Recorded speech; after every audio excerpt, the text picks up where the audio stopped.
Hi guys, welcome to Monstercat. Sorry, just had like a huge brain fart right there. It's been a couple of days since I last played. I kind of got back into the DVD grind for a little bit, so it's spent a lot of content with Ali, Teddy, the usual gang I play with. But yeah, apologies for not uploading it. Kind of got distracted with the DVD DLC. Personal life got in the way as well, so. But let's get started, shall we? I kind of missed this. I need to go back to reading a little bit. I'm walking on the sun with the stars on my shoulders and the wind in my hair, or some other complicated metaphor. I don't know. I've been so happy lately. It's great. I mean, work is still work, and mochi is still mochi, but I got a real cute crush I can spend my time with, and I'm starting to get to the bottom of this magical thing. I apologize if the microphone went weird. I had to move it real quick. Hayes hasn't written me any more poetry, which is kind of a blessing but also a bummer. I liked it, but I don't know if I can handle any more magical mishaps. We sort of do our own things when we hang out, but we do them together. Like he reads and I throw myself across his lap and play that stupid idle dance game Finley got me started on. He's still really shy about initiating PDA, but it's only been like, what, a day? Like Mason said, it takes time. I've been showering him with enough kisses and affection for both of us. He seems to like it a lot. Hayes gently sets his book down next to me, so I roll over to look up at him. We should probably get going soon, don't you think? Yeah. Mochi's gonna flip his top if I'm not there to feed him soon. Haha. Is he really that bad? The worst. I'll come home and hear him scratching and howling at the door like he hasn't eaten in decades. Sounds like he learned from you. Hey. He's loosening up a lot. I was so happy the first time he cracked a joke. At this rate, he'll be an expert at bullying me. Alright, I'll set you free. I roll my creaky bones off his lap and off the couch. He stands and stretches. Your legs didn't fall asleep or anything, did they? No, I'm fine, thank you. But I could stand to stretch them with a bit of a walk. May I walk you home? Ah, you're so polite. Of course you may. Shall we? I hold my arm out crooked and he loops his around it. We head out together, only pausing briefly to lock the door. I let go after the latch clicks. Can't exactly hook arms with a cat, you know. Can you turn around? You got it. I walk a few steps ahead and wait, but I don't hear anything different. There are footsteps approaching from behind me. Human footsteps. I don't understand. Did we break the curse somehow? Oh my god, I think so. Oh my god. I grab his hands and spin him around in a little dance. His laugh is the sweetest thing I've ever heard. Are you going to be okay? I know the cat curse was important to you. To have downtime and all that. Well, I'll miss it for sure. But I don't know, there are other ways I can handle stress, I think. We can work on it together, you know? Of course. It's way later than when I usually leave. Usually the sunset's still peeking through the city skyline, but tonight the moon's already high. Back home, the crickets would be chirping full force right now. They get super noisy this time of year. Car noises echoed from the main roads are close enough. Want to come over for dinner? I'd love to, but I should make some stops. There's a lot more I can do outside of work now. I'd like to take advantage of that. Oh no, I get it. I'd have so many plans if I were you. Though it's not like stores are open right now, so... What are you gonna do? It'll be nice to shower at my own place, so... Oh geez, I hadn't even thought about having a shower at Grace's place, too. Ew. Well, I mean, it's very clean, so... It's just nicer to not feel like a house guest, I think. I understand. Go, get clean. Would you like me to walk you home first? Isn't your apartment isn't your apartment in the other direction? Nah. Go ahead. I'm not gonna make you do double work. Unless you want me to walk you home. No, I'll be fine. I'll talk to you later, okay? See you tomorrow. See you, babe.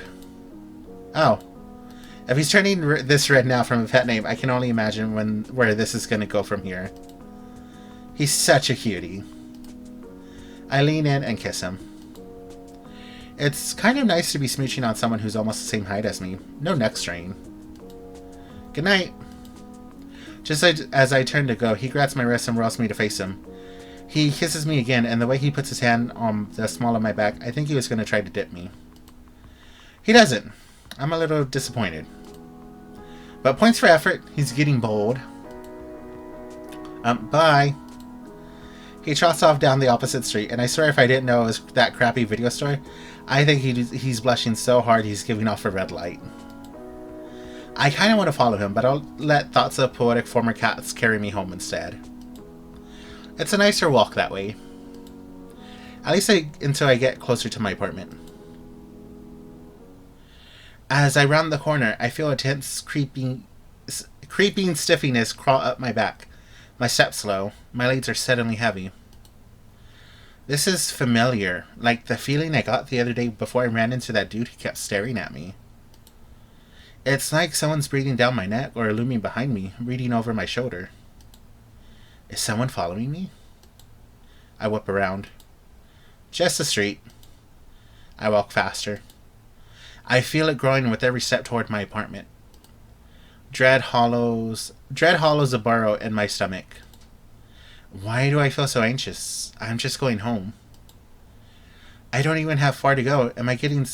Oh. Oh no. It's him.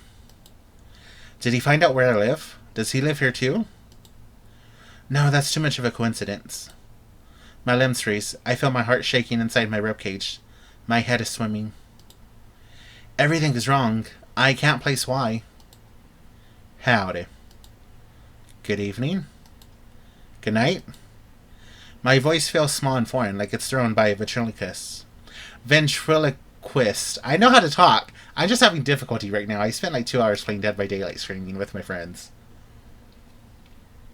So, I also probably need some tea to really just to relax. I try to beeline for the door, but he sidesteps and blocks my way. Now, why the hurry?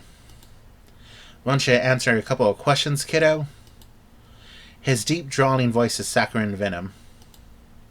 He puts on a smile, but it's certainly not one that puts me at ease. Do you need directions? You seem lost. I can't keep the tremor out of my voice. He notices. Well, ain't you smart? Right to the point. Why, yes, I'm lost. But I ain't looking for a place. Oh, I found that. Looking for a guy. Think you can help? I'm pretty new to the city. I probably can't. I reckon you can. Suppose I shouldn't mince words. You're a busy person. I'm already feeling guilty wasting your time. I'm trying to hunt down Graves. You seen him? Is he a friend? He can't be. He feels... See, I've been looking all over for my old buddy, and it's like he don't exist. Ain't that a shame? Oh yeah, I haven't seen him recently either. Anger flashes over his face like an eclipse, vanishing as quickly as it had come. Too bad. We got so much to talk about. I suppose his apprentice will do. That'll send the message. Intent reaches my feet before it hits my ears. I'm running before I know it. I'm not dumb enough to stick around and find out what he means by send the message. I don't look behind to see if he's following. That would slow me down. I have to get to the cafe. I just have to run like I'm being chased, even if I'm not. Ping. I hear a sharp noise behind me, like a metal bat hitting a home run. My foot gets stuck. On what? I don't know. But it hits the ground and stays there. The force knocks me over and twists my ankle in a way that shoots pain up my leg. I'm seeing stars and I want to crawl away. But I can't. I gotta speak to Grace about your manners. Didn't even excuse yourself? What a rude little kitten. I look down. My foot is covered in rust. Rust? His movement is molasses, like he's enjoying a stroll through the park. I crane my head over my shoulder to see him, but it's hard from this angle. If you'd been polite, we wouldn't need it to fight. Didn't want to hurt you, kitten. I only need a couple of answers. But if you want a duel, I ain't gonna complain. Promise you won't run away, yeah? I won't play dirty if you do. If you don't. I don't think I could break this rust without breaking my ankle off. It feels like it's already broken. Tears sting my eyes. I can barely use my magic to make trash sculptures.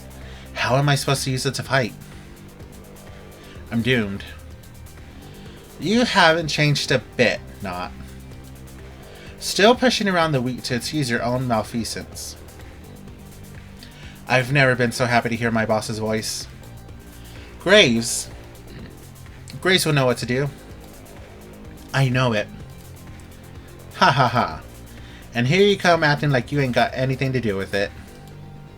Gonna get me all nostalgic, no man. No man. Gonna get me all nostalgic, old man. From out of nowhere, Grace is already next to me. He kneels down and places a hand on my foot. What's he holding? Are you hurt? Don't move, this may burn a little. A sensation washes over my rusted foot like stepping in a puddle of battery acid. Well, maybe that's a bit extreme. It burns, but it doesn't hurt. Rust crumbles to dust and I'm free. I flex my ankle. It doesn't feel great, but I can at least put weight on it now. Grace stands between me and NACHT, with a flourish only Grace could accomplish. He pulls a sword from his cane.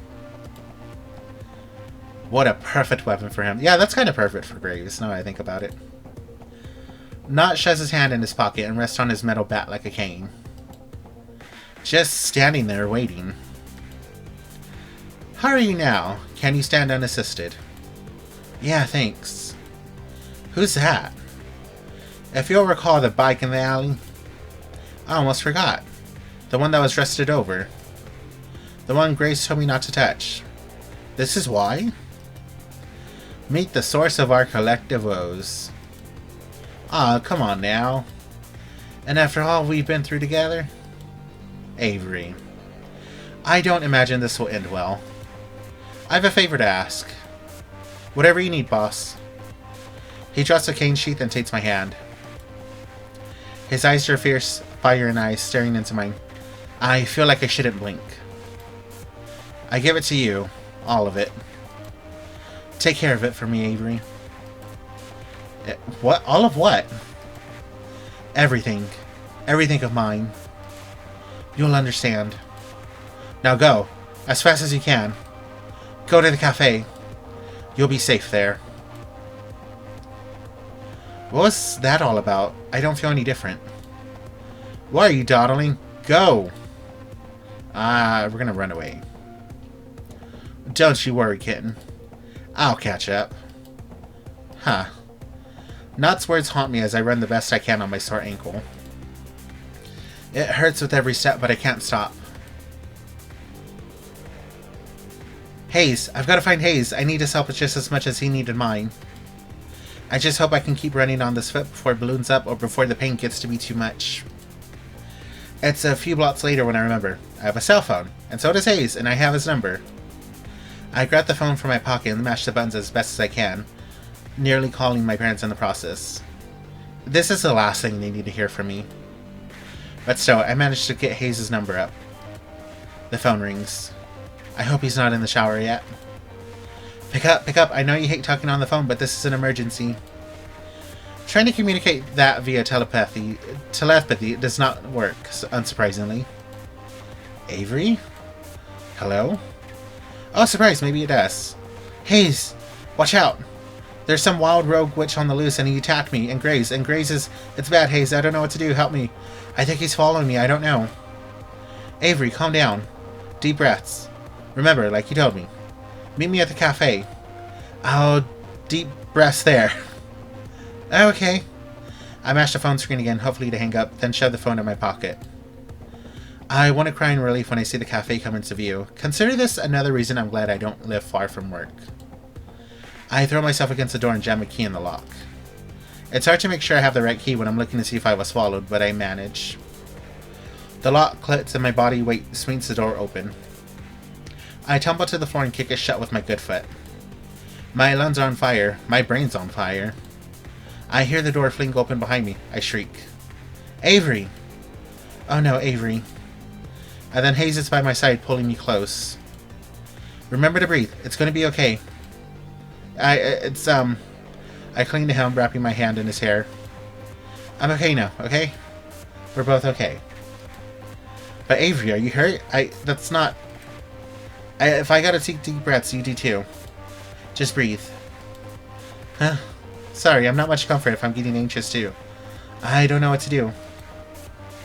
I just don't want to be alone. That's all I need. Just give me a minute like this and then we'll deal with everything else. I can do that.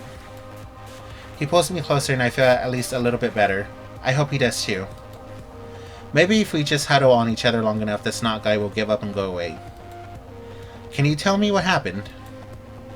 I do the best I can to explain the situation to him. I feel his grip on me tighten. I can't see his face from here. Is he getting scared? Angry? I should have walked you home.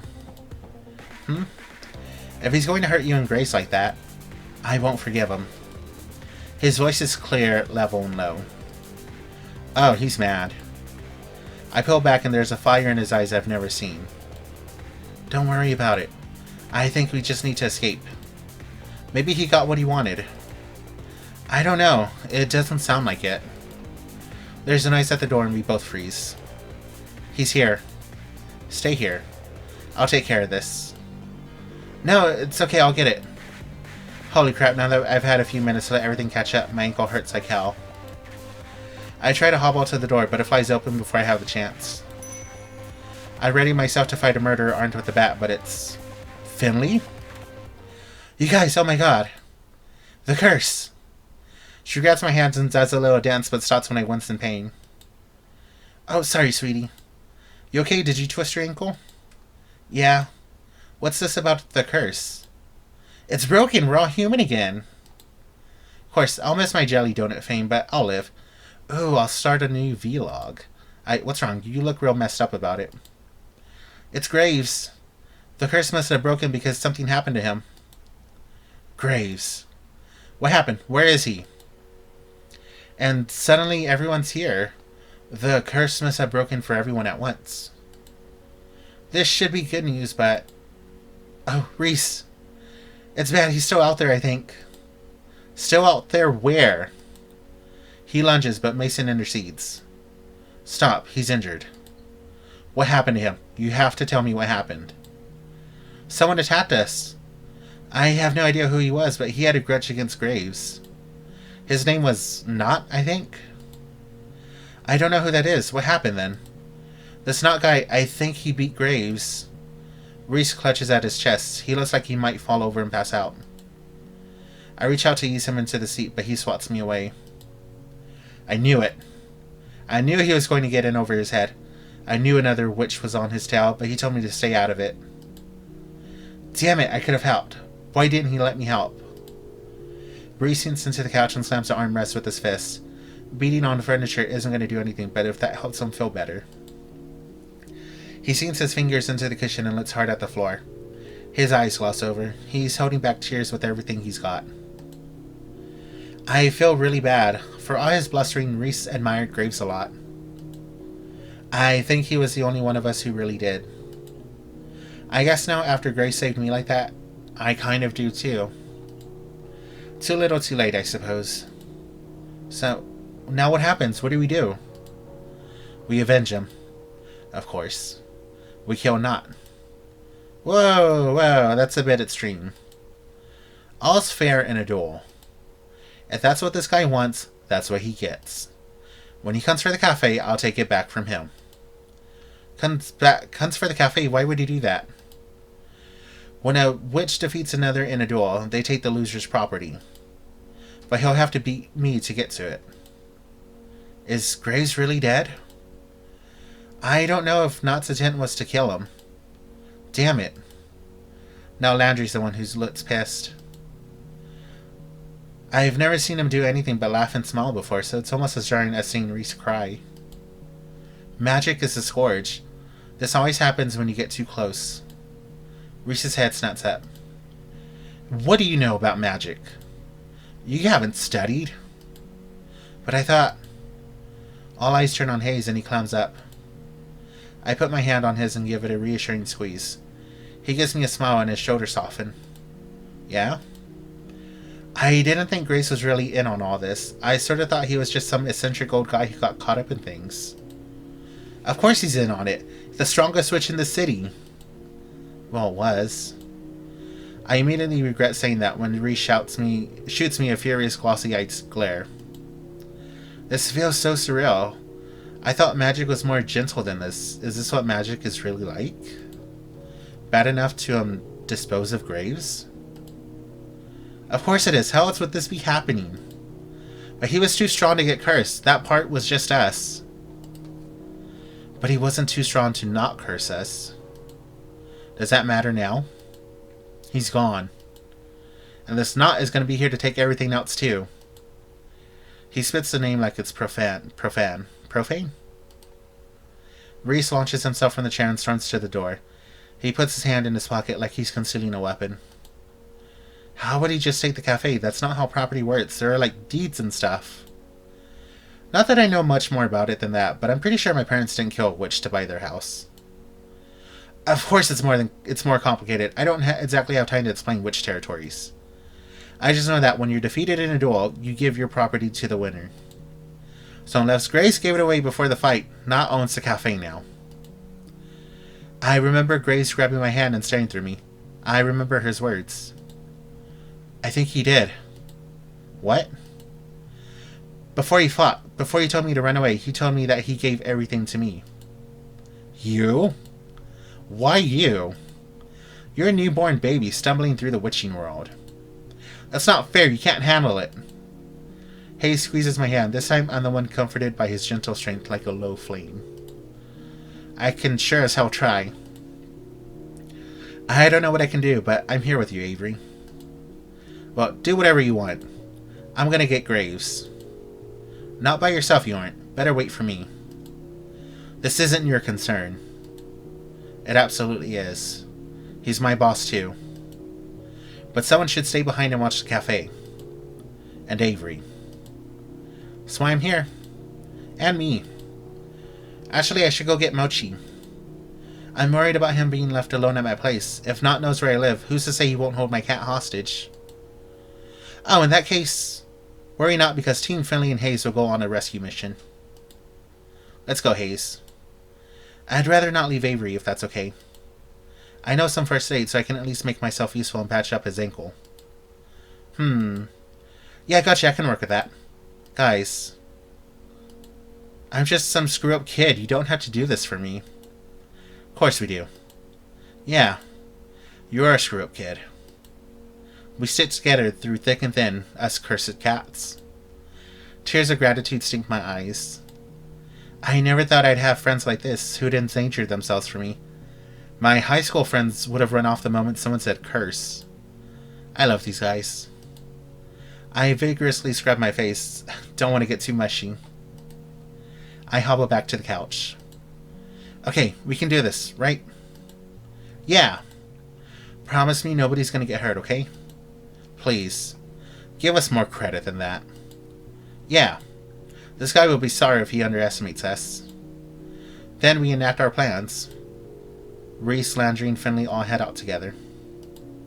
It's so weird to see them walk away from the cafe as humans. Hayes vanishes into the bathroom for the first aid kit.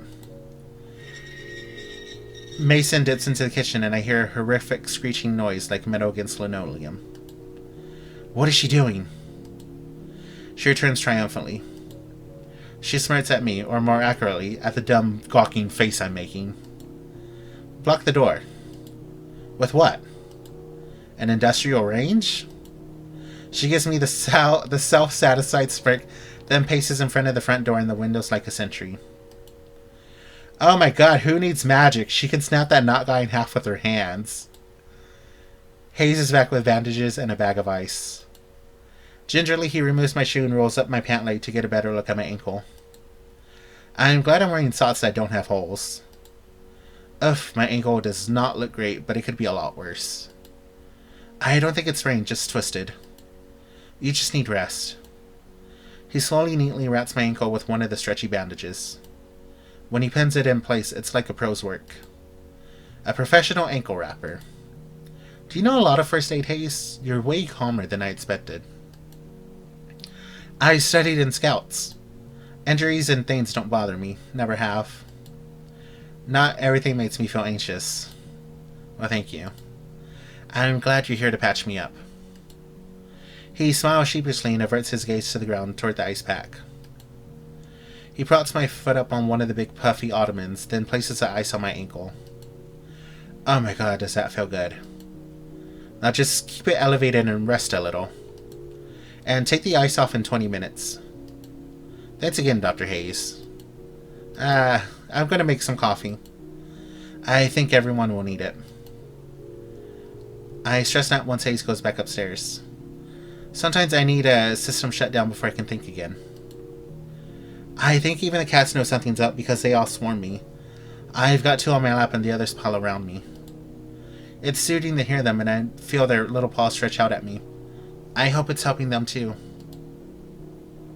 And I'm going to end this episode here. I don't want it to go on forever because I would totally record all this in one go. But yeah, thank you so much for watching. If you hear me like congested a little, it's been a very yeah. But yeah, thank you so much for watching. Tune in. I'm going to keep uploading more of Hustlecat throughout the next couple of days. And if I manage to finish it all, I will let it ride. But yeah, thank you so much for watching. Have a nice day. Bye for now.